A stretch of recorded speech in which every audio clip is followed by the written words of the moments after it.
Bueno, muchas gracias. Soy la novata, así que seáis benevolentes, que después de esto es un poco duro, ¿eh? Bueno, los órganos de los sentidos nos permiten comprender el entorno en el que estamos, entenderlo, y no solo eso, sino también nos permiten interactuar con él. Los órganos principales o los más conocidos son la vista, el oído, el olfato, el gusto, el tacto. Tenemos otros, además, que nos permiten conocernos a nosotros mismos. De estos hoy no voy a hablar, a lo mejor para otras charlas si me sale bien esta.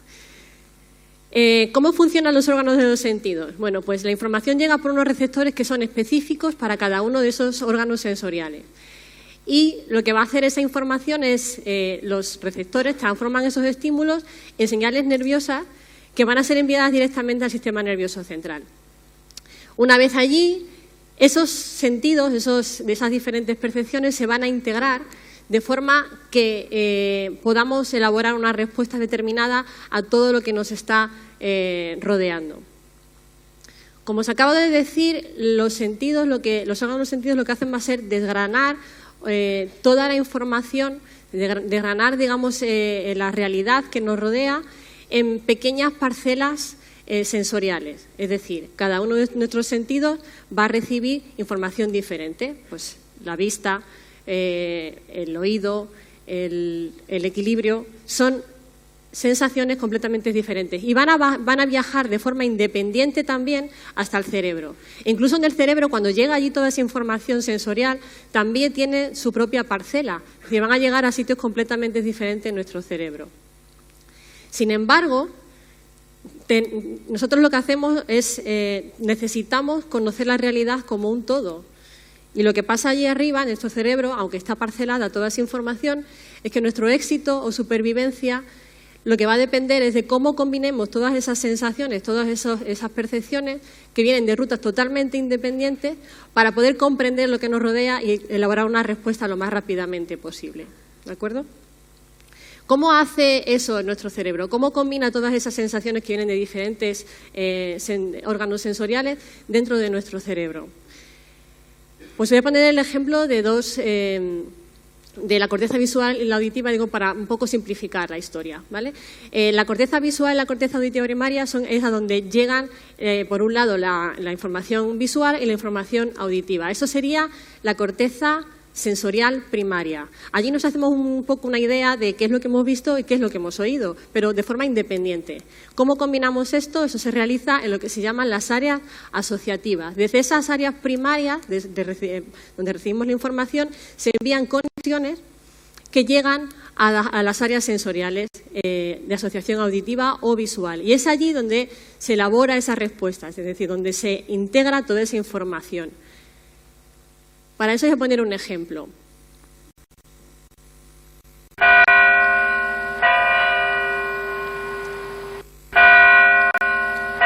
Información auditiva. Llega a la corteza auditiva primaria y de ahí se manda a la asociativa. ¿Qué pasa en la corteza asociativa? Yo creo que la mayor parte de vosotros lo que ha pasado ahora es que vais a ver algo así. Lo habéis asociado con un campanario. Este es el de mi pueblo. Vosotros veréis el del vuestro o uno imaginario, ¿vale? Eso es lo que hace nuestra corteza asociativa. Asocia un estímulo auditivo con un estímulo visual. Y me voy a referir ahora solo a estímulos visuales y auditivos porque si no se complicaría mucho más la historia. ¿Qué es lo que ocurre en nuestro cerebro cuando perdemos un sentido? Porque claro, esto nos es necesario para comprender nuestro mundo como un todo, ¿no? Acabo de decir. ¿Qué es lo que pasa cuando perdemos un sentido? La pregunta es, ¿las personas ciegas, por ejemplo, de nacimiento, tienen incrementada la percepción a través de los demás sentidos? ¿Qué pensáis? Bueno, ahora que vuestra corteza asociativa está ya ahí en plena ebullición, tenéis una información auditiva, lo asociáis con una información visual, ¿verdad? Y como yo sé que estoy en una sala un poco llena de frikis, vosotros, yo, ¿no? Creo que tenéis una idea parecida a esta, ¿no? Más o menos. Tenemos los otros sentidos incrementados. Las personas que tienen pérdida sensorial incrementan la percepción por los otros sentidos. No es tanto como eso, pero yo creo que sí que nos podemos hacer una idea que las personas que pierden un sentido, como por ejemplo la vista, prestan más atención al resto de los estímulos que les rodean, sobre todo a los estímulos auditivos y a los estímulos táctiles. De forma que sí, que aprenden a, utilizar de una forma mucho más eficaz, mucho más efectiva el resto de los sentidos que tienen. Por ejemplo, nos asombra como la capacidad que tienen de leer en braille o también la capacidad que tienen muchos de ellos, o una especial sensibilidad musical o el talento musical que tienen algunos de ellos. Vale, nuevo aprendizaje, de acuerdo, es decir, prestamos más atención, nuevo aprendizaje, utilizamos mejor los otros sentidos. Pero es que no solo pasa eso. Lo que se está descubriendo ahora es que, bueno, voy a utilizar un palabra, rewiring, yo lo he buscado y no se traduce. Remodelación, ¿no? Recableado. Recableado me parece que no existe.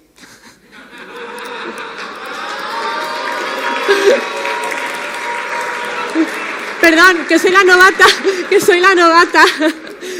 Perdón. Iba a decir recableado y he buscado remodelación. Bueno, lo que sucede es una especie de... Lo que se ha visto que sucede es una especie de remodelación. Es decir, esa parte del cerebro que se ha dejado de utilizar porque se ha perdido un sentido, ¿se deja de utilizar sin más?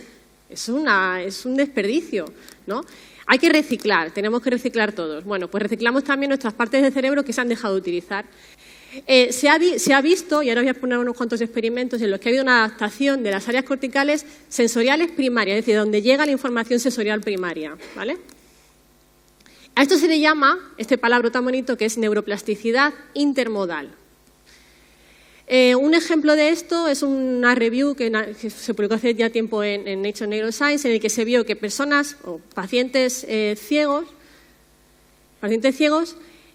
frente a estímulos de lectura de braille o a estímulos auditivos, eran capaces de activar áreas sensoriales primarias visuales que están en la corteza occipital. Y en personas sordas, cuyo primera recepción está en el área temporal, se activaba con el lenguaje de signos o con estímulos visuales. Esto ya sabéis que muchas de estas técnicas se utilizan, en muchos de estos experimentos se utiliza esta técnica, que es la imagen por resonancia magnética funcional, en la que mediante una imagen de resonancia magnética se localizan lugares de actividad neuronal en el momento que la persona está realizando esa tarea. Es decir, se iluminan zonas que se están activando en ese momento que la persona hace algo. Y también sabéis seguramente, porque estáis a la última, que últimamente se ha publicado una revisión que invalida miles de estudios que utilizaban esta técnica. ¿Por qué? Porque se ha detectado un fallo en el paquete de software que analiza todas estas imágenes, y lo que hacía este software era introducir señales luminosas en áreas en las que realmente no estaba pasando nada. Es decir, lo que estaban haciendo era introducir falsos positivos. Hasta un 70% se vieron. En un principio se pensaban que se invalidaban como unos 40.000 artículos así. Últimamente dicen que ya no tanto, que son 3.000. ¿Cuáles son los que se invalidan? Pues los que tienen bajo número de participantes, pues porque no se puede, digamos, reproducir. Los menos robustos, digamos, ¿vale? Los que no se han analizado los datos de otra forma, los que no se pueden validar de otra forma, ¿vale? Y os voy a poner, para terminar, un ejemplo de un estudio que me pareció súper bonito, bastante curioso, en el que se utilizó esta técnica, pero además otra, para demostrar la neuroplasticidad intermodal en personas sordas. Y esto se basaron en el efecto que se llama efecto McGurk, que nos pasa a todos los que tenemos los órganos sensoriales más o menos bien, aunque tengamos gafas. Y demuestra la interacción entre audición y visión. Cuando nosotros nos exponen a un flash de luz y al mismo tiempo a dos sonidos, a dos tic-tuc, se crea el fenómeno, la ilusión de que estamos viendo dos señales luminosas, cuando realmente solo se nos ha puesto una, ¿vale?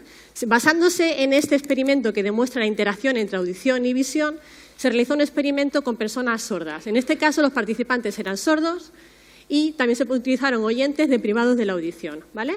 Y a todos se les expuso un estímulo luminoso y al mismo tiempo dos impulsos de aire, estímulo táctil, ¿vale? ¿Qué pensáis que pasó? Pues los individuos sordos creyeron haber visto dos estímulos luminosos en vez de uno, pero las personas que eran oyentes no. En este caso, lo que se demostró, tanto por resonancia magnética como con esto, es que la neuroplasticidad intermodal, en estos casos, la corteza auditiva primaria en los individuos sordos se había adaptado para procesar los estímulos táctiles, ¿vale? Bueno, ya para terminar como conclusión, que me quedan 36 segundos, lo voy a clavar, es que la corteza sensorial unimodal, para que os llevéis a casa un mensaje un poco más claro, no es tan unimodal, es decir, puede recibir sensaciones de otros estímulos. Y además, la pérdida de percepción de un sentido estimula el aumento de ese recableado que hemos dicho antes, o ¿cómo era? Sí. Las áreas sensoriales primarias se adaptan para recibir información de otros sentidos.